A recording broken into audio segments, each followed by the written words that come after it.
Hi makers, I just wanted to show you a quick pro tip that I just came up with actually for making skin tone buttons. So of course you can make the icon for the major category, whatever you want, but the ultimate icons for the items will be whatever they are on the layer. And for example, for the body, sometimes you might not want to put on underwear just because it's awkward with the items that go on top and you need more flexibility, but because we are bound by internet laws and Google and so on, we can't have nudity even in the buttons. So how do we get around this without putting really awkward just pasties on the doll?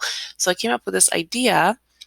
Under the doll, I have another folder, and in this folder, I made uh, an additional item called skin buttons, and I used ref and mirror so that these are going to show up in the menu.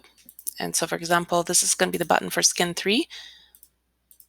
What else is, oh, this is going to be the button for skin 3, and I use ref skin 3 to link it to mirror skin 3 so that when you click on the shoulder, which will show up in the menu, the body will appear underneath. And the body is nude, but you will not know that because the top and bottom that she's wearing are fixed.